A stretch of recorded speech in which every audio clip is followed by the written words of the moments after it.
Bem-vindos a mais um episódio de E aí, professor? Bem-vindo, Walter. Olá, meu amigo. E como você vai? Eu vou bem, mas minha esposa reclamou da cor da minha roupa hoje. Ela acha que eu sou muito cinza. Bem, você até que está decente. Temos que considerar isso. Eu fugi antes de ser forçado a usar algo colorido. Então você vai levar quando voltar para casa. Provavelmente sim. Bem, hoje é um assunto muito importante, então nós precisaremos da guia do Espírito Santo. Vamos orar. Nosso Pai Celeste, hoje nós vamos discutir um dos assuntos mais importantes, é sobre o grande conflito.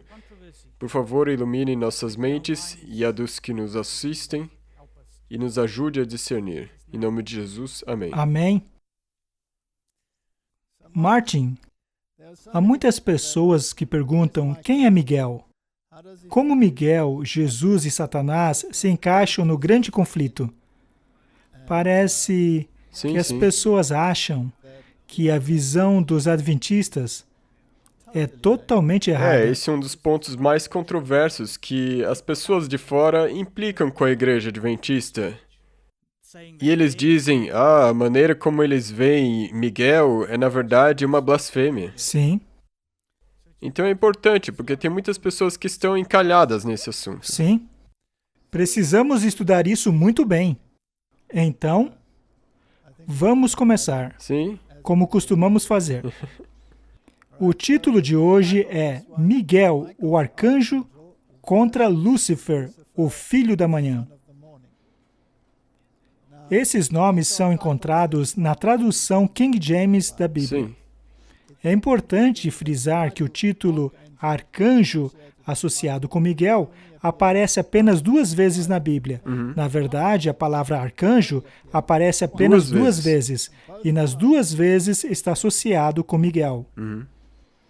Comecemos do lado contrário, com Lúcifer. O filho da manhã? No livro de Isaías, capítulo 14, versos 12 a 15, diz assim: Como caíste do céu, ó estrela da manhã, filha da alva, como foste cortada por terra, tu que debilitavas as nações. E tu dizias no teu coração, eu subirei aos céus, eu exaltarei meu trono acima das estrelas de Deus. Eu sentarei no monte da congregação, nos lados do norte. Eu subirei acima das alturas das nuvens. Eu serei como o Altíssimo. Contudo, serás levado para o inferno, até o abismo mais profundo. Estes versos são muito interessantes. Vamos analisá-los. Eles nos falam de Lúcifer, que era parte do reino celestial. E ele caiu.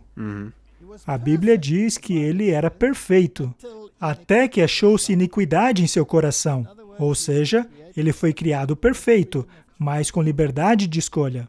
Porém, quando ele utilizou o seu livre-arbítrio para escolher contra a verdade e a justiça, ele caiu.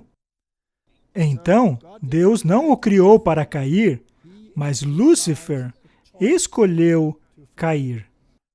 Veja como existem 6 eus nesse verso. Aqui diz, eu subirei aos céus. Eu exaltarei o meu trono acima das estrelas de Deus. Eu sentarei no monte da congregação, pelos lados do norte. Eu subirei acima das alturas das nuvens, e eu serei como o Altíssimo. Aqui está o anjo que se exaltava. O anjo que queria estar na congregação do norte, que queria fazer parte do trono de Deus. Ele queria ser elevado até a posição de Deus. Isso custou-lhe a sua posição no céu, assim como todos que se simpatizavam com ele, que foi 1/3 dos anjos. Só uma pergunta, eu não sei se isso vai te desviar, mas Lúcifer, ele caiu antes ou depois da criação da Terra? Bem, eu acredito que Lúcifer caiu antes da criação da Terra, ou Durante o ano da criação da Terra, quando Deus concebeu o plano para criá-la, foi então que a rebelião ganhou corpo no céu, culminando com a sua expulsão. Agora, por que Deus criou o homem? Foi como uma solução para a questão do pecado. Já falamos sobre isso em outro episódio, então não vamos nos aprofundar. Mas a questão é que este mundo, que hoje também se encontra caído, desenvolveu também a mesma mentalidade que Lúcifer. Essa ideologia de que o homem também pode alcançar o nível da divindade, essa ideologia está enraizada em grande parte da humanidade hoje. Sim. Na verdade, tornou-se parte da ideologia de muitas igrejas. Tornou-se intrínseca essas ideologias. E, é claro, o movimento New Age, a teosofia, todos eles acabam concordando com o diabo. Não é interessante que haja roqueiros cujas canções declaram abertamente a simpatia Sim. pelo diabo? Alguns deles até tornaram-se cavalheiros na coroa britânica, o que é algo muito estranho. É. Muito estranho. Você diz que tem simpatia pelo diabo e ainda recebe o título de É cavaleiro? muito estranho. Muito interessante. E é claro, Hollywood, que também é famosa por fazer filmes e seriados sobre o assunto. Por exemplo, existe um seriado chamado Lucifer, em que Lúcifer é muito popular. Ele tem muitas e muitas e muitas visualizações. E no seriado, ele é retratado como um vilão, porém de uma maneira tão esperta que você acaba desenvolvendo uma simpatia pelo diabo. É a mesma ideia que encontramos na rebelião aberta do mundo do rock and roll. Sim. Então, vamos dar uma olhada em um clipe dessa série. Veja, esse aí é o Lúcifer. People like to tell me things, those deep, dark, naughty little desires that are on their mind.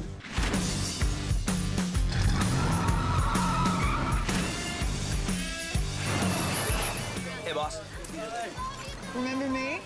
Can I have your autograph? Did I sell my soul to the devil? So the devil made you do it, did he? The alcohol and the drugs, the topless selfies. The choices are on you, my dear. Lucifer Morningstar. Is that a stage name? God-given, I'm afraid. Stop caring. You're the devil. Menadil! Your return to the underworld has been requested. Let me just check my calendar. Here it is. The 7th of Never through to the 15th of Ain't Gonna Happen. How does that work for you guys? Try it. You think Father's upset now? He will not be merciful for much longer. We should be out there punishing those responsible. Come on, I'll help you. How could you possibly help me? I have the ability to draw out people's forbidden desires. You seem oddly immune to my charms. Referring to them as charms, I think, is a bit of a stretch. Did my father send you? What's your name? Lucifer. Exactly. Martin, o que você acha disso? Bem, para mim é interessante a maneira que eles retratam o diabo. Se você ler a Bíblia, ele é visivelmente contra Deus. Agora, ser contra Deus aqui é retratado de uma maneira descolada. E para mim é assustador saber que as pessoas estão seguindo esse tipo de coisa. Como você disse, milhões e milhões. Isso serve, talvez, para mostrar em que ponto da história nós estamos. E quais são os tipos de pensamentos que são inseridos na mente de quem assiste? Porque se você acaba criando uma simpatia por ele, o que, aliás, não é difícil, pois há muitas partes em que ele é retratado como uma pessoa legal. Sim, Então, o perigo é que o seu sentimento em relação a esses personagens acabe mudando, fazendo então com que seja muito difícil ter simpatia pelo Deus da Bíblia. correto. Sabe, antes existia aquela representação do diabo com chifres e um tridente. Mas agora ele é representado, na verdade, de uma maneira um pouco mais sutil, um personagem amável. E isso engana mais. Sim, acaba sendo mais enganoso, o que na verdade é a realidade. Exatamente, eu também estava pensando nisso. Ele não era assim. Ele é, na verdade, uma criatura muito linda. Mas Martin, ao analisar o mundo e ver o caminho para o qual ele anda, então é possível ver as consequências desse tipo de pensamento. Mas não se engane. Existem muitas organizações que conscientemente têm simpatia pelo demônio. E há ainda mais organizações que estão em simpatia com o demônio sem saberem. E muitas dessas organizações são religiosas. É um assunto muito interessante. Devemos estudar muito bem como é que esses dois adversários sobre os quais falaremos hoje, a saber, o diabo, Lúcifer, e Miguel, como se encaixam na macrovisão bíblica. Mas nós não vamos mais falar tanto sobre o diabo aqui. Eu acho que já exaurimos o tema, Com na certeza. verdade. Quando se analisa doutrinas secretas, a Madame Blavatsky, o Lucifer Trust, chamado hoje de Luzes, que antigamente era chamado de Companhia Publicadora Lucifer. Ao analisarmos as declarações de Madame Blavatsky, as declarações de figuras maçônicas, todas deixam bem claro que Lúcifer é o Deus deles. Certa vez eu fui convidado a conversar com um grão-mestre da maçonaria, que estava muito doente, e havia a possibilidade de ele morrer. E o argumento a qual ele mais se apegava era o que de Lúcifer era o verdadeiro Filho de Deus. E nós debatemos bastante. E acredite ou não, ele me convidou para apresentar o meu estudo na loja maçônica dele. Mas após a sua recuperação, ele nunca mais me procurou. Então vamos prosseguir e falar sobre Miguel. Sabemos que, de acordo com a visão adventista do sétimo dia, Jesus e Miguel são a mesma pessoa. E há muitas organizações e pessoas aí fora que não concordam. Correto. Então precisamos tratar do assunto com cuidado e uma mente aberta. Porque eu acho que muitas pessoas têm essa ideia de que se você comparar Jesus com Miguel, você estará blasfemando porque estará tentando diminuí-lo. Sim, é a impressão que eles têm. Mas, ao mesmo tempo, você não acha curioso que algumas dessas igrejas neguem a divindade de Jesus, vendo-o apenas como um ser humano? Isso também é diminuí-lo. Portanto, essa moeda tem dois lados. Mas, enfim, vamos ler uma citação do Espírito de Profecia, para que as pessoas possam ver no que os adventistas realmente creem. Este é o livro O Desejado de Todas as Nações, e o que ele diz sobre Jesus. No batismo do Salvador, Satanás estava entre as testemunhas. Ele viu a glória do Pai cobrindo o seu Filho. Ele ouviu a voz de Jeová testificando da divindade de Jesus. Esse texto deixa muito claro que, para nós, a divindade de Jesus é Não incontestável. É negociável. Com certeza. Desde o pecado de Adão, a raça humana foi cortada da direta comunicação com Deus. A interação entre o céu e a terra havia sido através de Cristo. Bem, precisamos parar mais uma vez aqui. Então, de acordo com essa citação, antes da vinda de Jesus, a comunicação entre o céu e a terra já era através de Cristo. Sim. Ele tornava isso possível. E como vimos em episódios anteriores, foi o pecado, foi a transgressão que separou a humanidade de Deus. E Cristo sempre foi o nosso mediador, desde o começo, antes mesmo das fundações do mundo. Ele sempre foi o nosso mediador. No início, como uma promessa, e depois, como cumprimento dessa promessa. Sim, ele era comunicação. Ele foi o que veio até a montanha e falou com Moisés. Exato, mas precisamos deixar esse ponto bem claro. Portanto, a comunicação entre o homem e Deus acontecia através de Cristo. E Deus chegou a usar anjos eventualmente. Mas a ligação com Deus em si era através de Cristo. Então, o relacionamento entre o céu e a terra havia sido através de Cristo. Mas agora que Jesus havia vindo em semelhança e carne pecadora, ou seja, tomou a minha humanidade, o próprio Pai falou do céu dizendo: "Esse é o meu Filho amado, a quem me comprazo." Anteriormente, ele havia se comunicado com a humanidade através de Cristo. Mas agora, ele se comunicava com a humanidade em Cristo. Essa é uma declaração tremenda. Satanás tinha esperança que a abominação que Deus sentia pelo mal traria a separação eterna entre o céu e a terra. Mas agora havia ficado claro que a conexão entre Deus e o homem havia sido restaurada. Portanto, toda a comunicação entre Deus e o homem havia sido através de Cristo. O acesso ao céu é possível apenas por causa de Cristo. Sim, e essa parte que você acabou de ler, que diz que ele comunicava com a humanidade em Cristo, isso acaba de provar, mais uma vez, que Jesus era Deus. Certamente. Toda a humanidade estava em Cristo, porque a humanidade foi criação sua. Vamos falar mais uma vez de Hollywood. Nós sabemos que a simpatia de Hollywood é pelo lado errado. Não há dúvida sobre isso.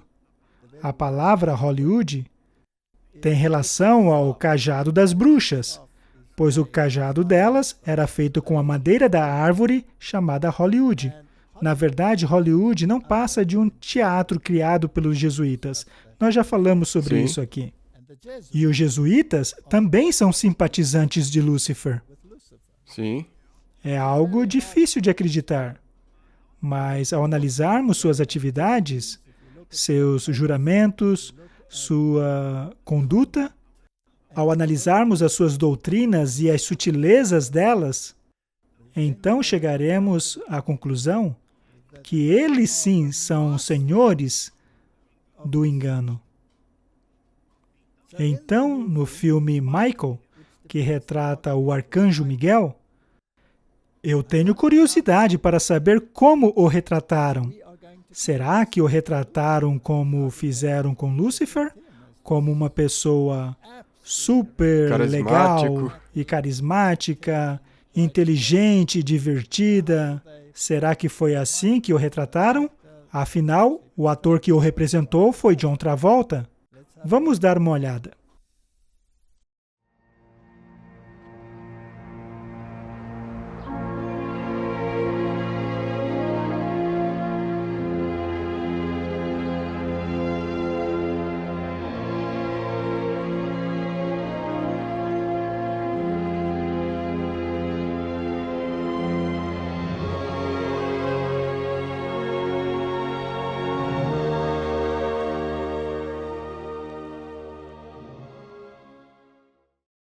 Eu só pensei...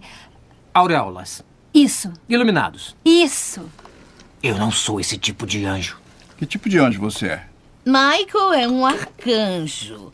Ele combateu Lúcifer e o expulsou do céu. Revelação 12, versículo 7. Ah, isso foi há muito tempo. E aí o banco veio tomar o Milk Bottle. E eu rezei por ajuda até Deus me mandar Michael. Bom, ela foi insistente. Então você desceu e destruiu o banco. Ah, uma filial. Primeiro banco do comércio de Iowa.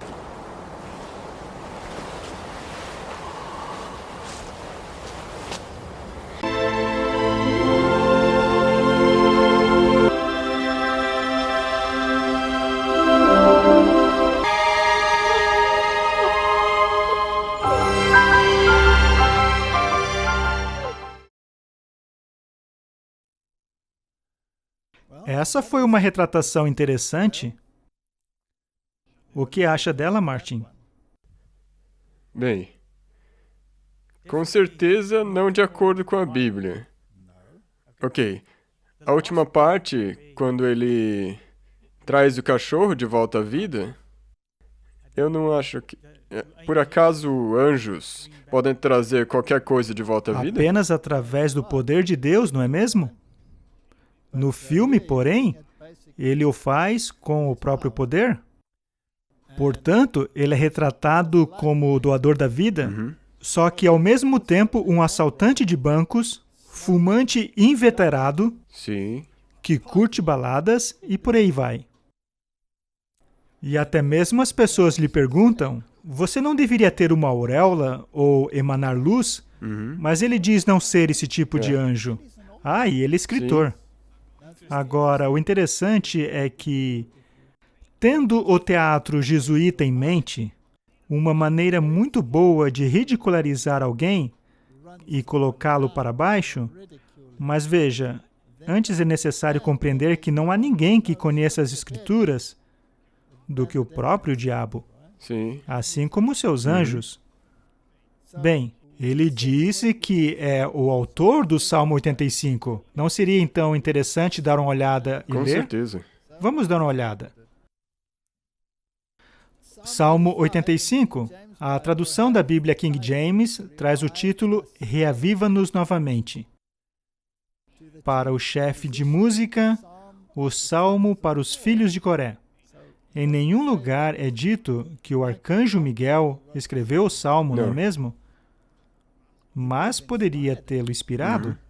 Mas vamos parar por aqui por enquanto. Abençoaste, Senhor, a tua terra. Fizeste voltar ao cativeiro de Jacó. Perdoaste a iniquidade do teu povo. Cobriste todos os seus pecados. A quem ele está se referindo aqui? A Jesus. Jesus. Fizeste acabar toda a tua indignação. Desviaste-te do ardor da tua ira. Torna-nos a trazer, ó Deus da nossa salvação, e faze cessar a tua ira sobre nós. Será que ficarás irado conosco para sempre? Estenderia a tua ira sobre todas as gerações? Não tornarás a vivificar-nos para que o seu povo se alegre em ti? Mostra-nos, Senhor, a tua misericórdia, concede-nos a tua salvação. De quem estão falando aqui? Mais uma vez, Jesus. Este é um salmo sobre o nosso Redentor. Escutarei o que Deus, o Senhor, falar, pois falará de paz a seu povo, aos seus santos, para que não voltem à loucura.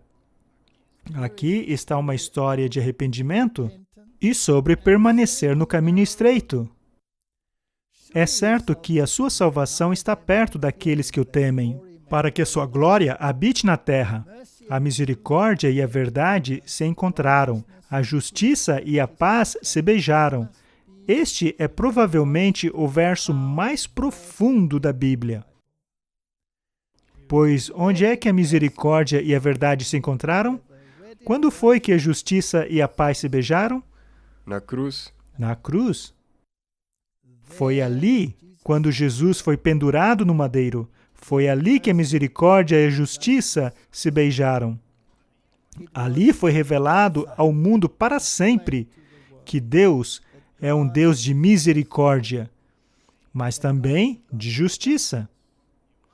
E uma vez que o salário do pecado é a morte, a justiça de Deus exigia o cumprimento dessa sentença que foi executada em Cristo. Deus é misericordioso porque, por causa daquele ato, a misericórdia foi oferecida à humanidade. Este salmo é muito bonito. Mas o que fizeram com esse salmo no filme de Hollywood? Eles o associaram a um vagabundo. Correto. Não é mesmo? E tem muitas intrigas nas quais você pode entrar Sim. aqui. Eles eles talvez reconheçam que foi Jesus quem inspirou isso. Com certeza. E daí eles zombam dele. Eles sabem a quem estão se referindo. E aqueles que estão lá assistindo, há todos esses pequenos detalhes, todas essas pequenas declarações a respeito de Miguel. Eles não veem isso, pois há um monte de coisas engraçadinhas e divertidas acontecendo. Só que essa mensagem subliminar é implantada nas suas mentes, e isso é chamado de programação neurolinguística. E ao substanciar essa mensagem com imagens, é criado então a impressão permanente na mente, de forma que você nunca mais vai ver Miguel da mesma maneira, a não ser naquela. E interessante, eu vi no clipe do trailer que a propaganda para as fitas, na época era VHS, mas digamos DVD, está escrito PG, significa acompanhamento dos pais. Ou seja, crianças poderiam assistir também. O que eles querem mesmo é que as crianças assistam. A verdade brotará da terra e a justiça olhará desde os céus. Quem é a nossa justiça? Jesus. Jesus é a nossa justiça. Também o Senhor dará o que é bom, e a nossa terra dará o seu fruto. A justiça irá diante dele, nos porá no caminho das suas pisadas. Este salmo é um dos mais lindos salmos a falar sobre a missão de Jesus Cristo. E não é uma coincidência que tenham mencionado este salmo. Correto. Na verdade, isso reconhece até mesmo Eles sabem quem Miguel realmente é. Mas eu peço às pessoas que não entendem dessa maneira que permaneçam conosco, enquanto damos uma olhada no que a Bíblia diz. Mas antes disso, dissemos que era um teatro jesuíta, não é? E que os jesuítas hoje têm tanto renome, eles possuem grandes universidades. Os nossos grandes líderes e presidentes estudaram e se formaram nessas universidades, como a Universidade de Georgetown, que é uma das maiores universidades do mundo hoje. Já educou, sabe-se lá, quantos presidentes. Agora, vamos ler o que esses autores aqui têm a dizer sobre os jesuítas. Esta citação foi feita pelos jesuítas. Tomaremos o controle da instrução na lei, medicina, ciência e educação, para assim arrancar de todos os livros de instrução qualquer coisa injuriosa à Igreja Católica Romana. É uma declaração muito ousada. Então, a lei, o mundo médico... Aliás, o mundo médico está em evidência nos dias de hoje. Sim. Ciência, educação. Tudo isso deve estar adaptado a fim de favorecer o catolicismo. Nós moldaremos os pensamentos e ideais da juventude.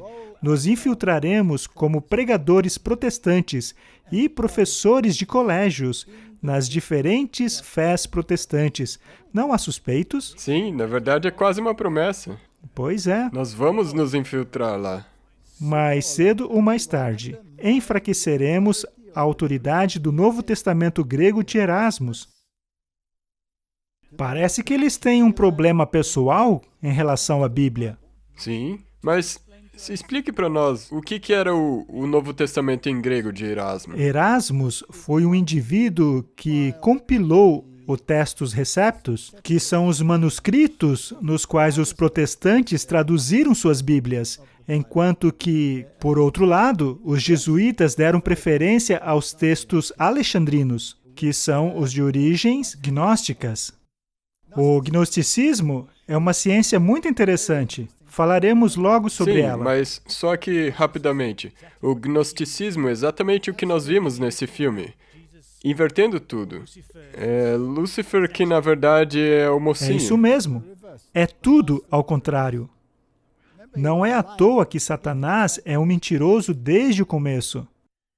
Portanto, eles odeiam o Novo Testamento grego de Erasmus, assim como outras produções do Antigo Testamento que ousaram erguer-se contra o Antigo Testamento da Vulgata, assim como contra a tradição. A Vulgata, por exemplo, comete o tolo erro de dizer que Jacó adorou a ponta do seu bordão, enquanto que no Textus Receptus é dito que Jacó adorou apoiando-se na ponta do seu bordão. Eles traduziram dessa maneira a fim de embasar a sua doutrina de adoração a relíquias. Portanto, os jesuítas odeiam qualquer coisa que confirme a autenticidade da Bíblia protestante. E assim, subjugaremos a reforma protestante. Este é o objetivo deles. E, infelizmente, eles têm sido muito bem-sucedidos. Aqui temos mais uma fonte de Albert Henry Newman, em seu Manual da História da Igreja, que diz: eles perceberam, logo no início, a importância de conduzir a educação superior. O teatro jesuíta de educação superior exerce o papel de extrema importância na história. E para mim também é interessante que muitas das figuras carismáticas, não apenas dentro do papado, mas também nos governos, já foram atores. Sim. Ronald Reagan, por exemplo, Presidente, sim. o Papa João Paulo II, eles estudaram atuação nos colégios jesuítas. Bem, o Trump não é ator, mas ele não é tímido quanto a isso. Ele apareceu em muitos programas de TV. Ele é um Ele ator. até mesmo tinha o seu próprio programa, o Aprendiz. Certamente. Continuando, ao dirigir a educação superior e os meios para se obter controle das vidas dos mais capazes e bem relacionados jovens e treinar os seus intelectos a serem subservientes aos seus propósitos.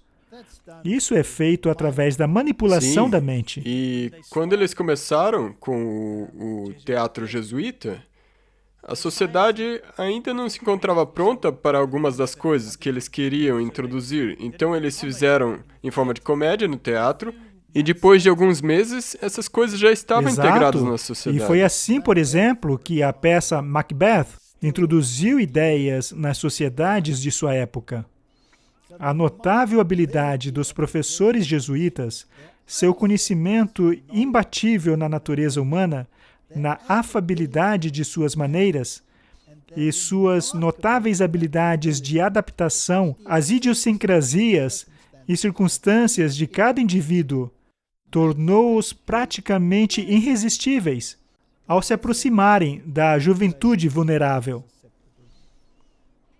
Quem deu a eles essa habilidade de manipular as mentes?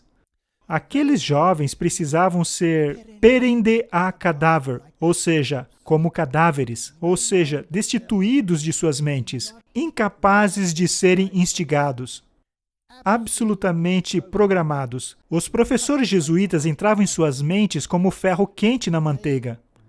Eles eram afáveis, tinham conhecimento da natureza humana incomparável. Afinal, os jesuítas tinham o maior professor do mundo caído, ou seja, Lúcifer.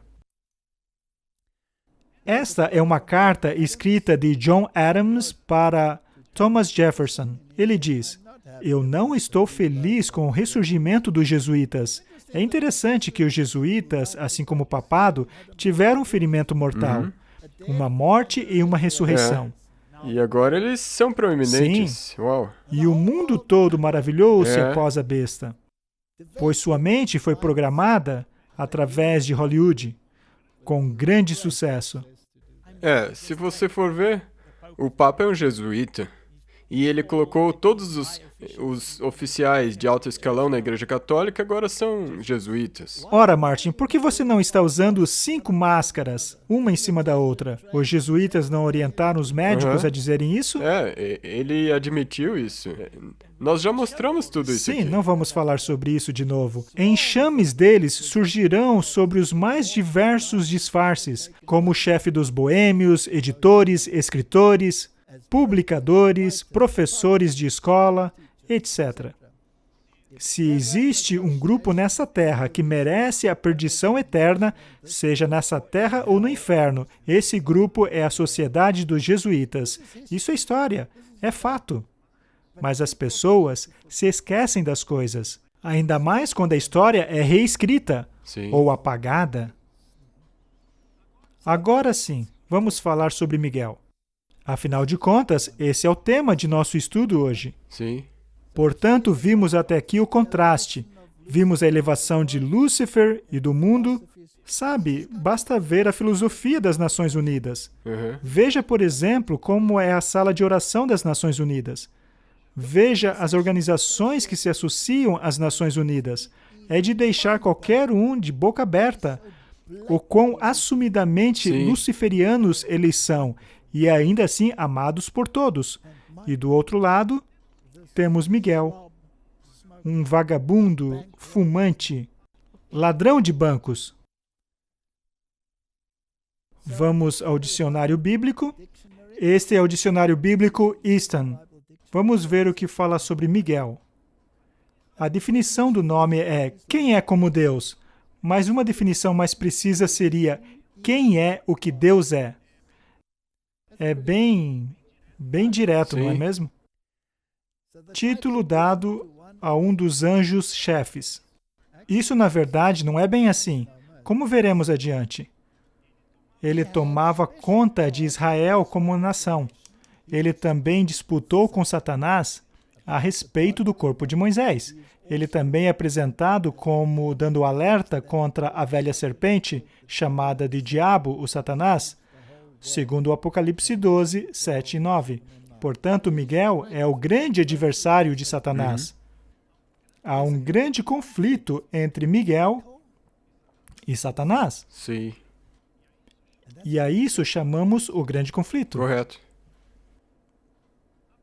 A palavra arcanjo é muito usada no mundo hoje em dia.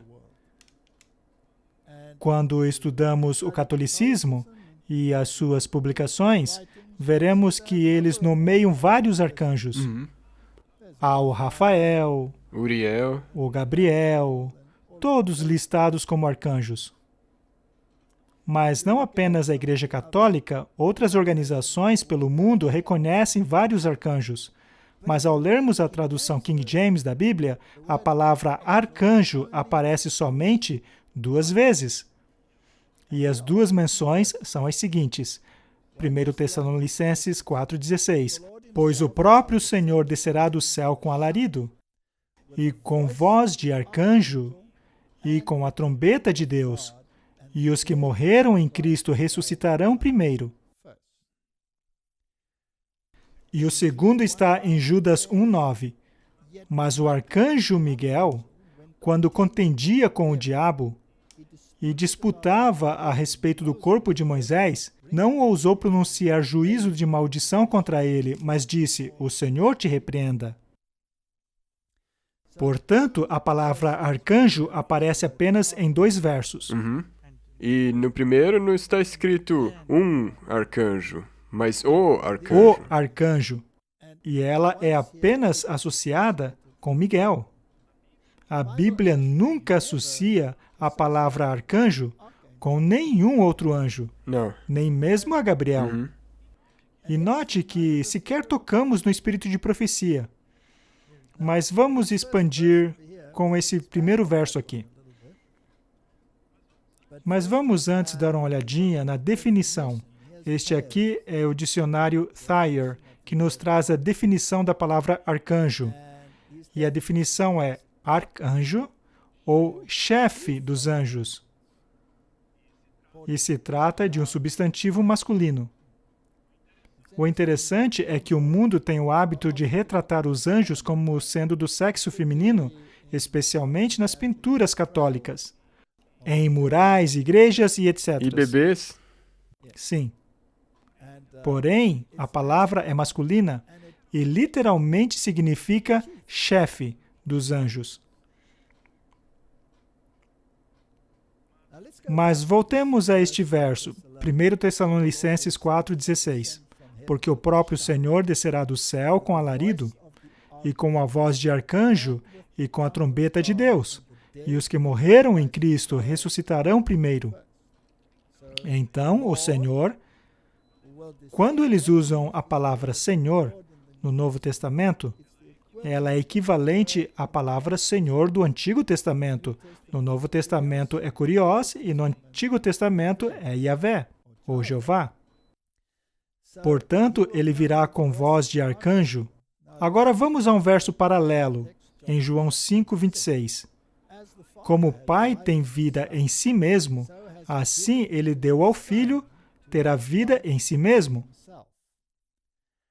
E deu a ele autoridade para executar julgamento também porque ele é o Filho do Homem.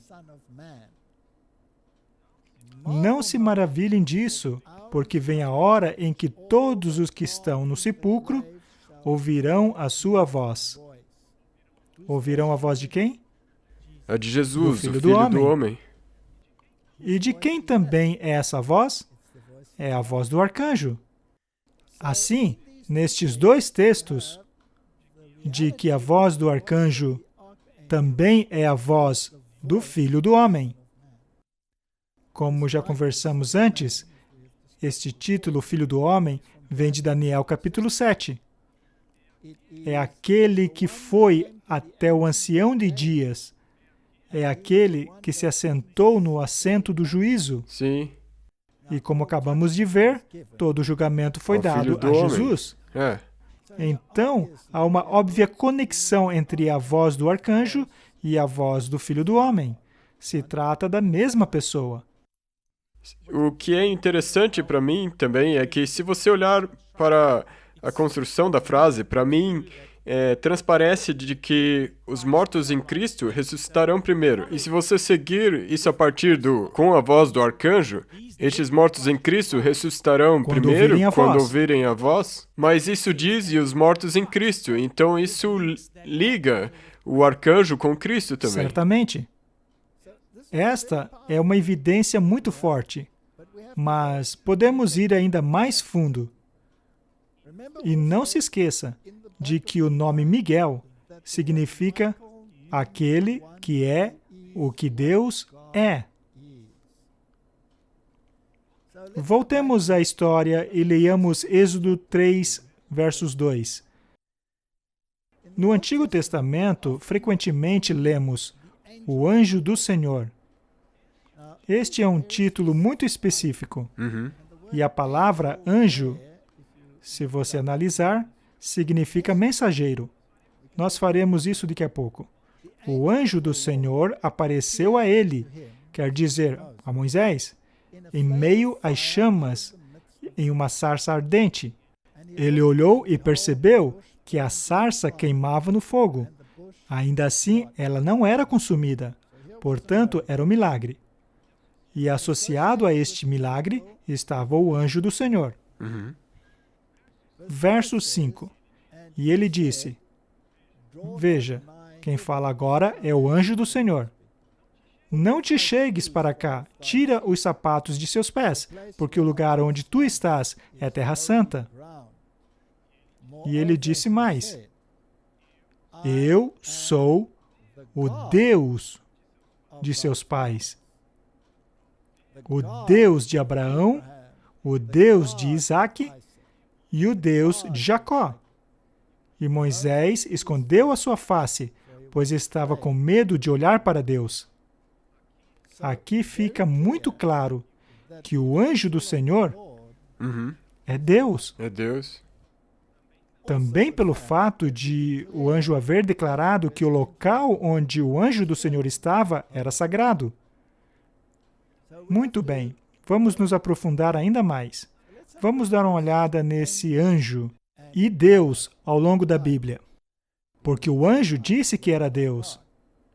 A primeira palavra aí, utilizada para anjo, é Malach. Ela vem de uma raiz que significa despachado ou representante, um mensageiro, especificamente de Deus. Isso é, um anjo, assim como profeta, sacerdote, professor, rei e mensageiro. Nós lemos no início uma citação do Espírito de Profecia, que Jesus foi o meio pelo qual a divindade comunicava-se com a humanidade. E aqui, esse anjo do Senhor está dizendo que ele é Deus. E a palavra usada aqui é Elohim. Interessante. Ela significa deuses no sentido mais comum, mas especificamente no plural, especialmente como artigo do Deus Supremo. Você se lembra que Deus disse, vamos Façamos o homem. fazer o homem a nossa imagem? Um termo também ocasionalmente utilizado para se dirigir a magistrados, também usado como superlativo para anjos. Portanto, anjos também podem ser chamados de mensageiros. Também utilizado para Deus, deusas, grandes, juízes e poderosos. Veja que há muitas aplicações, mas o fato que aquele anjo aceitou ser adorado não deixa dúvida alguma de que ele era Deus, uma vez que somente Deus aceita ser adorado. Correto. Isaías 63, verso 7. Falarei da benignidade do Senhor, ou seja, de Jeová, e dos louvores do Senhor, conforme tudo quanto o Senhor nos concedeu, e grande bondade preparou a casa de Israel, que usou com eles segundo a sua misericórdia, e segundo a multidão de suas benignidades. Porque dizia, certamente eles são o meu povo, filhos que não mentirão. Assim ele fez o seu Salvador. Note como o Senhor também é o Salvador. Em toda a angústia deles, ele foi angustiado, e o anjo de sua presença os salvou. E pelo seu amor e pela sua compaixão, ele os redimiu, e os tomou, e os conduziu todos os dias da antiguidade. Temos um novo link aqui. Temos o nome de Jeová, Yahvé, relacionado a Salvador, relacionado a anjo de sua presença, relacionado a Salvador, relacionado a Redentor, relacionado a Sustentador, que os carregou nos dias da antiguidade. Quem seria esse? É Jesus. Jesus. Ora, Jesus não foi chamado aqui de anjo da sua presença? Sim. Então, Sim. se Jesus é chamado de o anjo da sua presença. Bem, tivemos o exemplo da sarça ardente e agora temos o outro. Interessante, Agora, isso não é? também o conecta a Yahvé. Que também o relacionou a Jeová. Por falar nisso, esse título é aplicado a Jesus no Novo Testamento. Kyrios. É curioso. E no Antigo Testamento, tanto o Pai como o Filho se referem a Jeová. Gênesis 48, 16. Se trata das bênçãos que Jacó pronunciou sobre os filhos de José. E aqui é dito, o anjo que me redimiu de todo o mal, abençoe esses rapazes. E seja chamado neles o meu nome, e de meus pais, Abraão e Isaque, e multipliquem-se como peixes, em multidão no meio da terra. Segundo Jacó, de quem viria a bênção? Do anjo redentor. Mais uma vez, nós temos a correlação entre a palavra anjo e redenção. E todos sabemos quem é o Redentor. Não há outro nome debaixo do céu e da terra pelo qual podemos ser salvos, além do nome de Cristo Jesus. Mais uma vez, a Bíblia relaciona o anjo de sua presença, o anjo redentor, e no Antigo Testamento, o anjo do Senhor, que apareceu na sarça ardente. Agora, Apocalipse 12, verso 7. E houve batalha no céu. Miguel e seus anjos batalhavam contra o dragão. E batalhavam o dragão e seus anjos. Mas não prevaleceram, nem mais o seu lugar se achou no céu.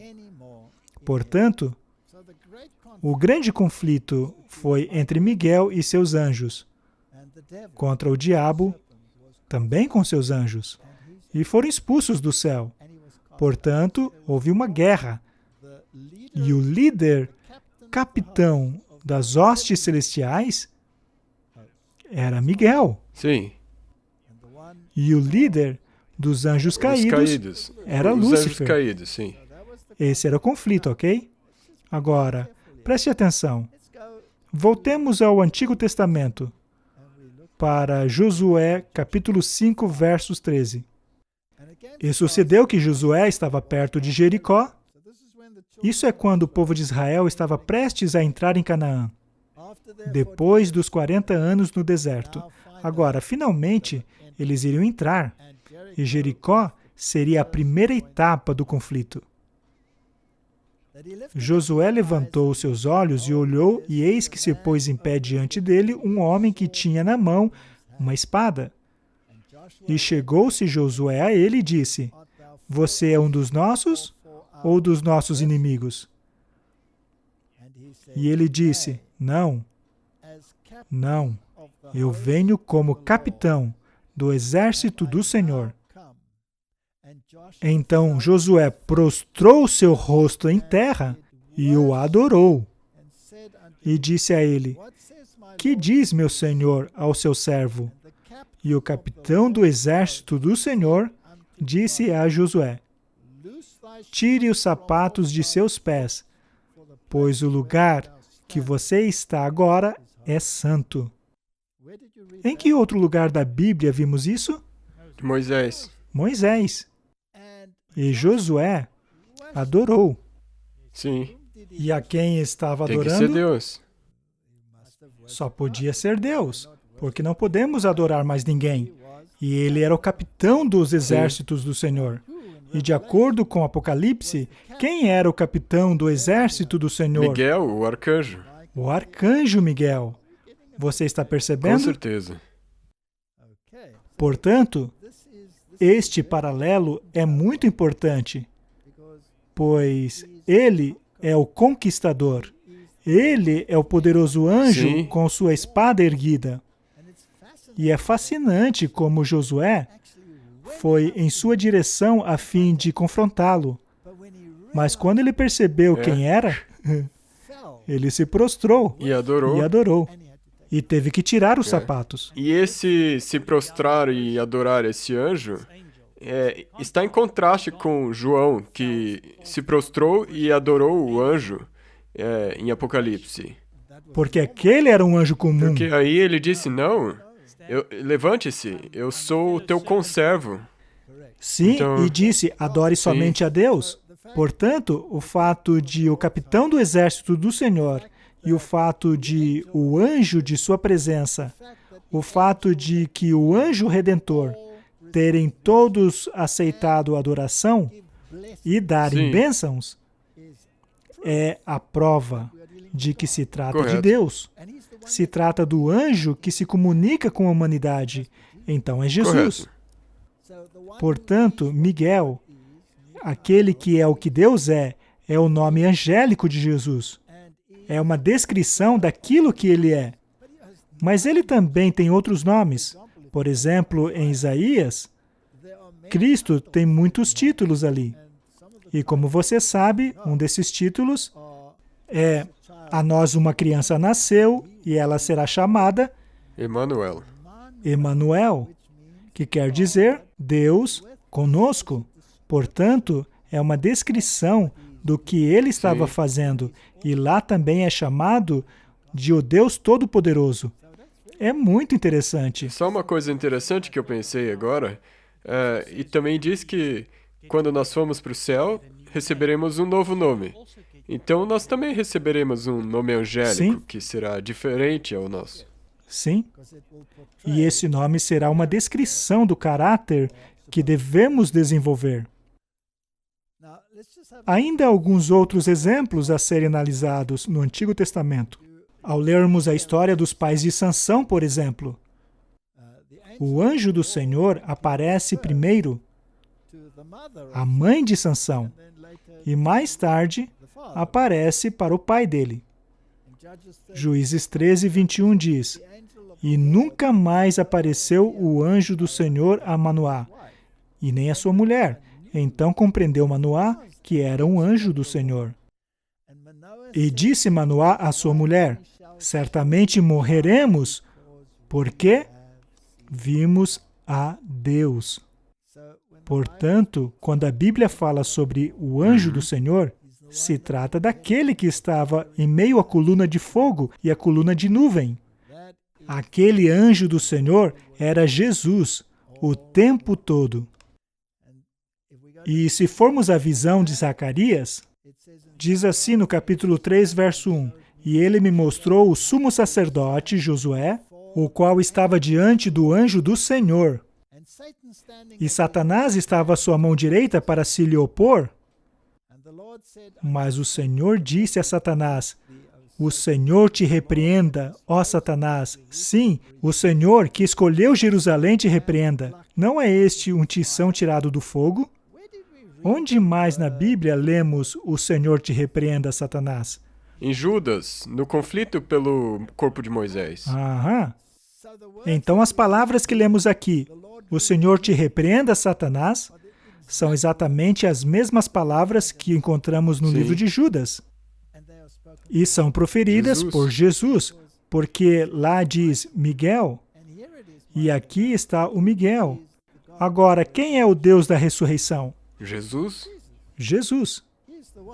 É Ele que chamará os mortos de volta à vida no último dia. Então temos exatamente as mesmas palavras.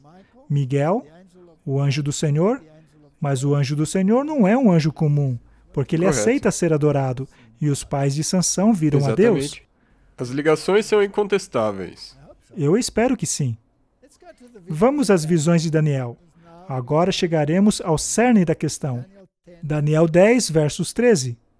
Mas o príncipe do reino da Pérsia me resistiu 21 dias.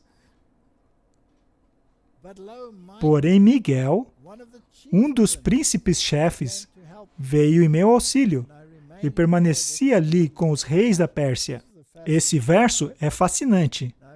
Ao analisarmos no dicionário o que quer dizer um dos príncipes-chefes, nos é dito aquele que ocupa o primeiro lugar, tempo ou posição, ancestral, anterior, início, o mais velho, primeiro, anterior, aquele dos tempos antigos. Quem seria esse? A Jesus, porque todos esses são atributos de Deus. Correto?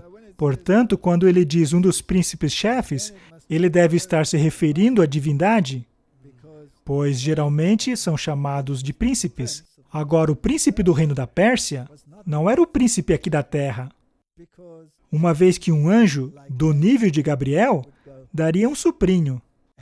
E aquele príncipe já era. Sim. Você se lembra do que aconteceu quando o rei da Babilônia foi confrontado com o dedo de Deus? Ele tremeu na base. Então, a mesma coisa acontece aqui. Portanto, o príncipe do reino da Pérsia é o príncipe que está por trás do príncipe aqui da terra, ou seja, Lúcifer. E é interessante que Lúcifer tenha impedido Gabriel, pois sabemos que esse anjo era o Gabriel, e que Gabriel tinha pedido auxílio de Miguel, um dos príncipes-chefes da divindade. Da deidade. E Miguel veio e livrou-se do problema. Há somente um ser capaz de repelir os poderes do diabo. Eu acho esse verso incrível, porque ele revela o caráter de Deus. Nós já falamos sobre isso antes, mas vamos mencionar de novo. Quando Deus expulsou Satanás do céu, ele o destituiu de sua posição. Deus, porém, não retirou o poder dele. O que quer dizer que ele ainda era o mais poderoso que Gabriel. Gabriel não conseguiu repeli-lo. Foi necessário que Miguel fizesse isso. É esse o caráter de amor que ele tem. Correto? Porque ele queria mostrar ao universo inteiro que mesmo que ele não tirasse nada de Lúcifer, ele não precisaria, porque o caráter dele verdadeiro iria aparecer. Viria à tona. E Lúcifer poderia ter dito: Ei, você tirou minhas asas. Isso não é justo. Correto. Deus, no entanto, permitiu que ele mantivesse as suas habilidades. E hoje sabemos o que acontece quando alguém escolhe usar as suas habilidades para o mal. Onde a simpatia deles está. Mas ainda há uma outra coisa. Quão cuidadosos precisamos ser a respeito do pecado da presunção? Esse é o pecado mais perigoso, porque foi esse pecado que causou a queda de Adão e Eva. Correto.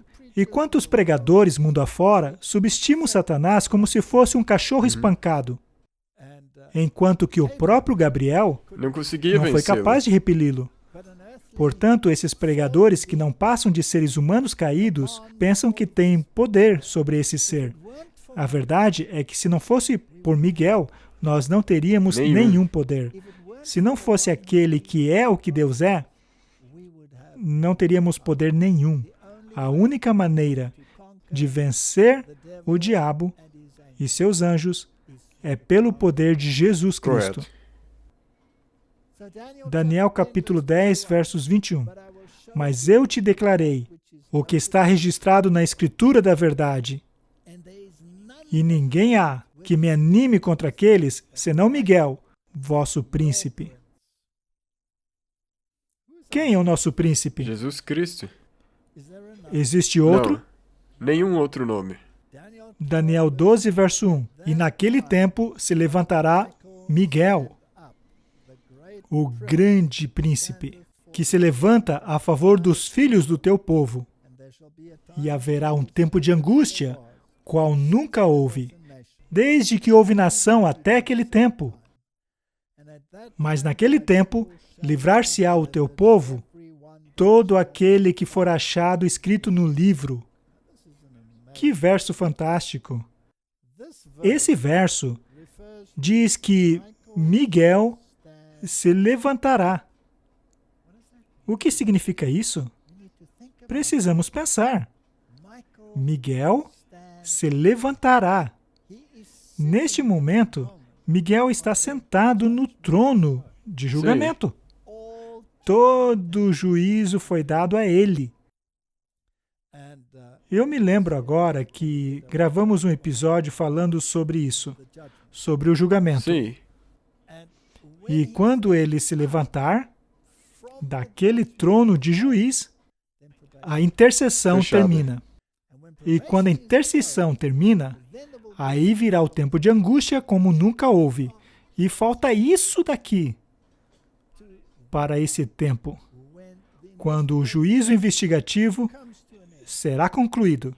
E então Miguel finalmente se levantará do trono de juiz para executar a sentença do julgamento. E é aí que as pragas cairão. E a promessa que nos é dada é que nesse tempo nós seremos protegidos. Mas o fato de que ele se levanta nos diz quem ele é. Ele é Jesus. Porque todo julgamento foi dado a ele. Toda a autoridade, julgamento e tudo. Então, quando ele se levanta, ele diz, agora acabou. Está consumado. E o grande decreto será promulgado, assim como foi por ocasião da cruz, está consumado, o preço da redenção foi paga. Mas o pecado ainda existe. Até hoje. É só ligar a TV. E você verá que ele ainda está lá. Portanto, quando a intercessão for concluída, que aquele que é justo continue justo, que o que é injusto permaneça injusto. Essa sentença será dada quando Jesus se levantar. do trono do juiz. E como você disse, nós estamos na beira. Nós estamos agora num tempo nessa terra no qual nós temos que decidir se vamos ficar do lado de Miguel ou de Lúcifer. Essa é a escolha que devemos fazer. E não devemos esquecer jamais que não somente o julgamento foi dado a ele, mas que não há nenhum outro nome debaixo de céus e terra, através do qual somos salvos, além do nome de Jesus Cristo. Ele é o capitão do exército do Senhor, e Ele é o capitão da nossa salvação, é o nosso Redentor, Ele é o Filho de Deus. Sim, Vamos por orar? favor. Pai Celestial, que história impressionante é essa? A luta entre o bem e o mal. Aqui na Terra, o relato bíblico tem sido distorcido de todas as maneiras possíveis e apresentado de uma tal maneira que o mundo acabou desenvolvendo simpatia pelo arqui-enganador. Senhor, abra os nossos olhos para que possamos enxergar e, assim, fazer as escolhas corretas. Eu peço em nome de Jesus. Amém. Amém. Obrigado por assistir esse vídeo. Para se inscrever, clique aqui. Clique no sininho para receber notificações.